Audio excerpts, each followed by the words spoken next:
Hello everyone. आप सभी का मेरे channel learn physics by Parneet पे इस छोटे से चैनल पे स्वागत है गाइस। आज के इस छोटे से वीडियो में हम जो टॉपिक स्टडी करेंगे, बेसिकली जो टॉपिक है ये मैंने क्लास 12 फिजिक्स की मैग्नेटिज्म की एक छोटी से ब्रांच से एक छोटा सा टॉपिक निकाला है, जिस टॉपिक का नाम है बायो सैवर्ट्स लॉ। तो आइए इस वीडियो के थ्रू समझने की कोशिश करते हैं कि बायो सैवर्ट्स लॉ आखिर क्या होता है। चलो ठीक है गाइस, स्टार्ट करते हैं इस टॉपिक को। मान लो कि एक वायर है, इसमें क्या है, आई करंट फ्लो हो रहा है। ठीक है, आई करंट फ्लो हो रहा है ना। इस पूरी वायर में क्या है, करंट फ्लो हो रहा है। अब देखो यार, बायो सावर्ट्स लॉ की जरूरत क्यों पड़ती है कि इस वायर की हर एक पॉइंट पे, सुनना मेरी बात ध्यान से, इस वायर की हर एक पॉइंट पे जो मैग्नेटिक फील्ड की जो वैल्यू होगी इस पॉइंट से लेके किसी भी पॉइंट पे वो क्या होगी, डिफरेंट होगी। बेसिकली जो बायो सावर्ट्स लॉ का जो काम होता है वो क्या होता है कि एक छोटे से, देखो मतलब कि एक किसी भी पॉइंट पे हमें मैग्नेटिक फील्ड की वैल्यू मिल जाती है, कैलकुलेशन हम कर सकते हैं। देखो कैसे, इस वायर पे करंट फ्लो हो रही है मान लो, ठीक है, मान लिया। अब देखो, अब ये जो छोटा सा पार्ट हम ले रहे हैं, ये वाला, इस वायर का छोटी सी लेंथ को ले रहे हैं हम, क्या ले रहे हैं, इस लेंथ एलिमेंट को बोलेंगे हम डीएल। डीएल को बोला जाएगा smallest length element. Small length element ले लिया मैंने इस वायर का, यहाँ पे से इतना सा। और इस स्मॉल डीएल लेंथ के सेंटर पॉइंट से हम इस पॉइंट तक, मान लो इस पॉइंट को मान लूंगा मैं पॉइंट पी, जहां पे मुझे मैग्नेटिक फील्ड निकालनी है। क्या निकालनी है, स्मॉल मैग्नेटिक फील्ड, क्योंकि स्मॉल लेंथ एलिमेंट लिया हुआ है तो स्मॉल मैग्नेटिक फील्ड ही मिलेगी मेरे को यहाँ पे, है ना। अब देखो, यहां से लेके from this wire to this point where we are finding magnetic field, so इस बीच का जो डिस्टेंस हम लेंगे वो लेंगे r। Basically Biot Savart's law का जो फर्स्ट जो पॉइंट है वो क्या है कि small magnetic field is directly proportional to this wire's length element. देखो समझने की कोशिश करो, इस वायर में जितना करंट जाएगा, देखो पहला पॉइंट क्या है, मैं पहले लिख देता हूँ, ठीक है, उसके बाद समझाऊंगा आपको एक एक करके। ठीक है, देखो small magnetic field at this point P, या किसी भी पॉइंट पे यार, जब देखो ये मैंने अपनी कैलकुलेशन के लिए लिया है यहाँ पे पी पॉइंट कंसीडर करके। आप ऐसे भी कर सकते हो, या तो आप ऐसा ले लो पी पॉइंट, है ना। यहाँ पे भी बात एक ही होगी, बस मैंने अपनी कैलकुलेशन के लिए मैंने कहीं पे भी यहाँ पे ले लिया, मान लेना, ठीक है, मैंने मान लो मैंने वहीं पे ले लिया, मान लेना आप, ठीक है। अब देखो आप कहीं पे भी रख सकते हो, है ना, ऐसा कोई नेसेसरी नहीं है कि यहीं पे ही निकालो तुम यार, ऐसा कुछ नहीं है। देखो पहला पॉइंट क्या है, small magnetic field is directly proportional to the current flowing in this wire. Basically पहला पॉइंट मेरा ये है कि यार एक बात बताओ, इस वायर में जितना ज़्यादा करंट फ्लो होगा, ऑब्वियस सी बात है उसका उतना ज़्यादा मैग्नेटिक फील्ड होगा, है ना, सिंपल। तो ये था भाई पहला इसका बायो सावर्ट्स लॉ की पहला कंक्लूजन। दूसरा उन्होंने पॉइंट क्या बोला, उन्होंने बोला कि जो ये लेंथ एलिमेंट है इस वायर का, मैग्नेटिक फील्ड क्या है, इस पे भी डिपेंड करेगा, है ना, इस पे भी डिपेंड करेगा। एंड एक और तीसरा पॉइंट उन्होंने क्या बोला, तीसरा पॉइंट उन्होंने ये बोला कि देखो ये करंट पे भी डिपेंड कर रहा है और इस वायर की लेंथ एलिमेंट पे भी डिपेंड कर रहा है। और लास्ट उन्होंने क्या बोला कि एक और चीज पे डिपेंड करेगा, ये जो करंट और ये लेंथ एलिमेंट है और ये इसके बीच का डिस्टेंस है from this wire to this point, है ना, इस लेंथ के बीच का जो एंगल होगा इनके बीच का वो होगा थीटा। वो क्या होगा, थीटा, है ना। अब देखो, अब जो ये जो स्मॉल मैग्नेटिक फील्ड है बेसिकली एक टाइप से इस थीटा पे भी डिपेंड कर रहा है।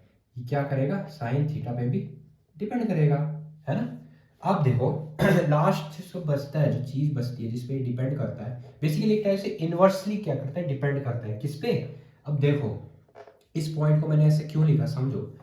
ये बात बताओ, इस यहाँ से लेके यहाँ तक मैं अगर डिस्टेंस बढ़ाता जाऊंगा, करंट का जो मैग्नेटिक बिहेवियर होगा किसी भी दूर के पॉइंट तक मैंने अगर ले लिया तो है ना, कम होगा मैग्नेटिक फील्ड, सिंपल सी बात है। जितनी ज़्यादा डिस्टेंस बढ़ती जाएगी, इस वायर पे जो करंट फ्लो हो रही है, इस करंट की वजह से जो मैग्नेटिक फील्ड प्रोड्यूस होगी वो भी बहुत कम होती जाएगी, उसकी इंटेंसिटी, सिंपल सी बात है ना। इतना तो आपको समझ आता होगा। अब देखो अगर मैं इन सबको कंबाइन कर दूँ तो क्या लिख सकता हूँ मैं, d B is directly proportional to I d l by r square sine of theta. Simple है ना। ये है भाई मेन फॉर्मूला। इसको कंबाइन करने के बाद अभी फॉर्मूला कंप्लीट नहीं हुआ है, ठीक है, अभी और चीज़ें भी है। देखो एक चीज़ समझो ध्यान से, अगर मैं आपसे ऐसे बोलूं कि डीएल डीएल हो तो उसको क्या बोलते हैं? इसको बोलते हैं क्या? Length element. सिंपल सिंपल, अगर जैसे डीएल लिखे उसको बोलते हैं लेंथ एलिमेंट, है ना। इतनी चीज़ तो आपको पता होगी। इसको बोला जाता है क्या? लेंथ एलिमेंट, है ना। इसको बोला जाता है लेंथ एलिमेंट, है ना।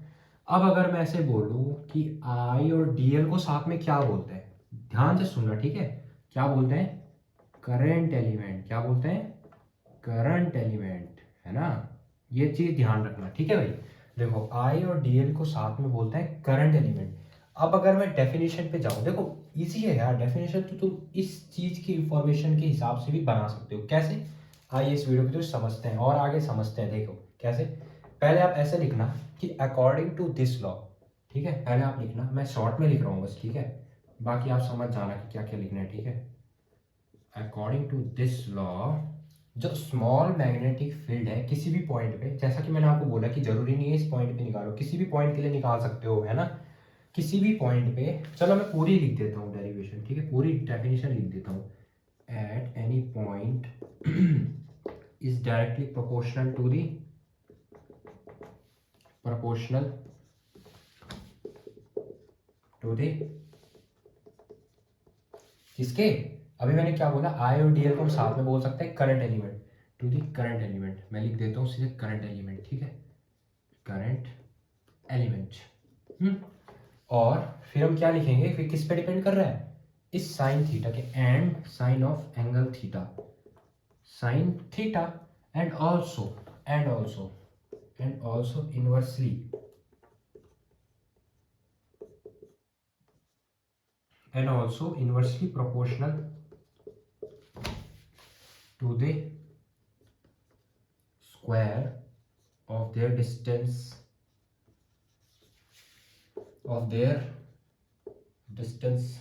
between them। तो ये रही बात भाई डेफिनेशन की। देखो यार बहुत इजी है डेफिनेशन बनाना, मतलब कि मैंने सिर्फ इसी चीज को यूज करके मैंने पूरी डेफिनेशन बना दी इतनी, है ना। आप भी कर सकते हो, सिंपल सी बात है। पर ये चीज आपको पता होनी चाहिए।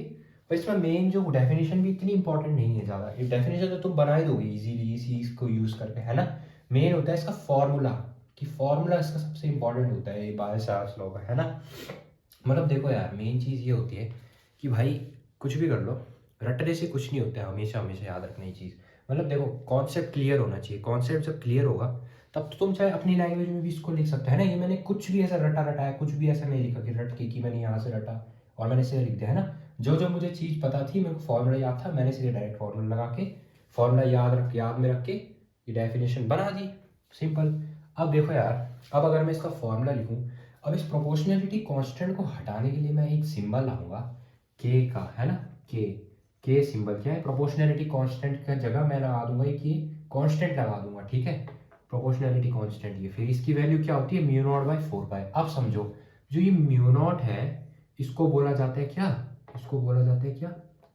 परमीएबिलिटी, है ना। देखो दो चीजें होती है, एक आपने देखी होगी, सिंबल्स देखे होंगे आपने, है ना।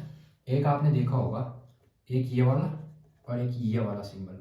एक आपने म्यू नॉट देखा होगा, किस में देखा होगा? मैग्नेटिज्म में, या मैग्नेटिक, जब भी मैग्नेटिज्म का चैप्टर यूज हुआ, ये mu naught mu naught mu naught mu naught दिखा होगा। और जहाँ पे भी इलेक्ट्रिक फील्ड या इलेक्ट्रोस्टैट्स में आपने ज़्यादातर ये देखा होगा, क्या? ये एप्सिलॉन नॉट। देखो इसको बोलते हैं परमिटिविटी, इसको बोलते हैं परमेबिलिटी। ये होता है एप्सिलॉन नॉट, ये होता है म्यू नॉट, है ना। ये बेसिकली मैग्नेटिज्म, जहाँ पे मैग्नेटिज्म की हम बात करते हैं वहाँ पे आता है म्यू नॉट। और जहाँ पे हम इलेक्ट्रिक फील्ड या इलेक्ट्रोस्टैटिक्स में जब हम इलेक्ट्रोस्टैटिक्स की स्टडी करते हैं तो वहाँ पे हम एप्सिलॉन नॉट लेते हैं, ठीक है। आई होप आपको इसके बीच का डिफरेंस समझ में आया होगा, एप्सिलॉन नॉट और म्यू नॉट के बीच का, ठीक है। तो ये रही बात डेफिनेशन की, और ये आपको समझ आया होगा डीएल और आइडियल, आइडियल को करंट एलिमेंट बोलते हैं, ठीक है, सिंपल, ठीक है। और फॉर्मूला लिखते हैं, आगे करते हैं, ठीक है। जो ये म्यू नॉट की वैल्यू होती है, म्यू नॉट की वैल्यू क्या होती है? 4 पाई इंटू 10⁻⁻7। तो के की वैल्यू क्या निकल के आती है? 10⁻⁻7, है ना। कैलकुलेशन कर लो ना, 4 पाई इंटू 10⁻⁻7, 4 पाई से 4 पाई कैंसिल, लास्ट में क्या बचा? 10⁻⁻7। ठीक है। अब देखो, अब अगर इसमें मैं फॉर्मूला बनाना चाहूँ, चलो मैं साइड हो जाता हूँ, आप लिख लो। ठीक है, आप अच्छे से लिख लो पहले, मैं साइड हो जाता हूँ। ठीक है, ठीक है। सो होप करता हूँ आपने जो ये डेफिनेशन है ये लिख ली होगी, समझ ली होगी बेसिकली, है ना। हर चीज़ रटनी नहीं होती है ना, मेन होता है कॉन्सेप्ट समझना होता है। ठीक है, चलो भाई, अब हम इसकी पूरी फाइनल, इसका पूरा फाइनल फॉर्मूला लिखते हैं। ठीक है, कैसे होगा देखो, d V is equals to k, पहले मैं अभी ओपन नहीं कर रहा हूँ इसको। ठीक है, ओपन करके तब करता हूँ open, k I d l over r square sine theta. ठीक है, अगर इसको मैं और करके लिखना चाहूँ ऐसे भी लिख सकता हूँ, के को ओपन करके, कैसे, mu not over 4 pi into I d l by r square sine theta. अब देखो, अब एक मेन बात आती है, या तो तुम फॉर्मूला ऐसे लिखो, या तो तुम और ओपन करके ऐसे लिखो। देखो मेरे हिसाब से बेस्ट जो रहेगा फॉर्मूला लिखना, अच्छे से अगर आपको लिखना है तो ऐसे लिखना है ना, ऐसे लिखना है ना। ऐसे भी लिख सकते हो, तुम्हारी चॉइस है ना, या तो ये लिखो या तो ये लिखो। तो अभी तो और कर दिया, या ये या ये, है ना। के की वैल्यू मैंने लिख दी, 10⁻⁷ होती है। परमेबिलिटी की वैल्यू, म्यू नॉट की वैल्यू 4 पाई इंटू 10⁻⁷। और 4 पाई से 4 पाई कैंसिल होके के की वैल्यू ये होती है फाइनल, है ना, ये होती है के की वैल्यू। अब देखो आपको पता होगा जो मैग्नेटिक फील्ड होती है वो होती है एक टाइप से वेक्टर क्वांटिटी होती है, तो है ना। अब हम इस फॉर्मूले को वेक्टर फॉर्म में लिखेंगे। तो चलो भाई, अब हम इसके लास्ट टॉपिक पे पढ़ते हैं, इसका वेक्टर फॉर्म। ठीक है, इसका हम वेक्टर फॉर्म भी देखते हैं। ठीक है, चलो। बेसिकली जो ये बायो सावर्ट्स लॉ है ये क्या बताता है, ये बताता है कि जो मैग्नेटिक फील्ड जो है आपका, वो इन सब करंट पे कैसे कैसे डिपेंड कर रहा है और किस किस चीज़ों पे डिपेंड करता है ना, ये बताता है बायो सावर्ट्स लॉ। दूसरा पॉइंट ये है भाई इसका। ठीक है, अब मैं आई होप सो आपने जो ये पार्ट है ये लिख लिया होगा, है ना। तो अब हम यहाँ पे लिखेंगे vector form of this formula, Biot Savart's law का जो फॉर्मूला है उसका हम वेक्टर फॉर्म लिखेंगे। ठीक है, देखो कैसे, d B vector is equals to, अगर देखो डायरेक्ट लिखूँ तो कैसे लिखूंगा, देखो कैसे, म्यू नॉट ओवर 4 पाई तो एज इट इज, क्योंकि कांस्टेंट है ना, और इनटू करके आई, ठीक है, I d l, I dot d l vector cross r vector over magnitude of r cube. अब देखो, अब मैं अच्छे से समझाता हूँ आपको कि जो ये मैंने ऐसे कैसे ले लिया। ठीक है, देखो समझो।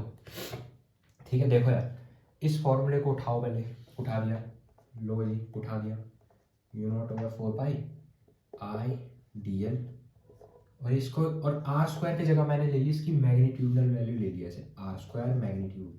और अब मैंने क्या किया यहाँ पे, एक छोटी सी चीज़ की मैंने, सिर्फ वेक्टर फॉर्म के लिए यूज़ मैंने ऐसा किया, जो साइन थीटा है उसको मैंने किससे रिप्लेस कर दिया, आर कैप से। किससे, आर कैप से। तो आर कैप क्या है, एक टाइप से यूनिट वेक्टर। यूनिट वेक्टर, देखो यार बात ऐसी है, अगर तुम्हें पूरा अच्छे से एक्सपेंड करके ऐसे नहीं लिखना तो ऐसे भी कर सकते हो तुम, कैसे, mu not 4 pi r square sine theta r cap, sine theta r cap, या तो ऐसे कर दो, है ना, या तो वेक्टर फॉर्म में अगर लिखना है तो ऐसे लिख दो, यहाँ पे आई डी एल वेक्टर और यहाँ पे डी वी वेक्टर करके, बस दैट्स इट, इतना भी कर सकते हो। या अगर और अच्छे से लिखना है तो ऐसे लिख सकते हो, ऐसे कंप्लीट करके। ठीक है, ऐसे, ये है। तो भाई ये रहा छोटा सा लेक्चर आपका बायो सावर्ट्स लॉ के ऊपर। सो उम्मीद है आप सभी को जो ये लेक्चर है बायो सावर्ट्स लॉ का ये समझ में आया होगा। सो देखो यार, फिर बायो सावर्ट्स लॉ के बाद हम क्या पढ़ेंगे, हम पढ़ेंगे दो इसके जो एप्लीकेशंस है उसको पढ़ेंगे हम आने वाले नेक्स्ट लेक्चर्स में। तो आज के इस छोटे से वीडियो में इतना ही। तो उम्मीद है आप सभी को जो ये लेक्चर है ये अच्छे से समझ में आया होगा। अगर आपको कुछ भी इस लेक्चर से रिलेटेड कुछ भी आपको अगर डाउट है तो आप मुझे कमेंट सेक्शन में बताना। मैं आपके कमेंट्स देखता रहूँगा और उस हिसाब से हम देखेंगे, वीडियो लाऊंगा मैं इस टॉपिक पे अगर आपको कहीं पे भी डाउट होगा। सो आज के इस छोटे से वीडियो में इतना ही। Thanks for watching. Radhe Radhe.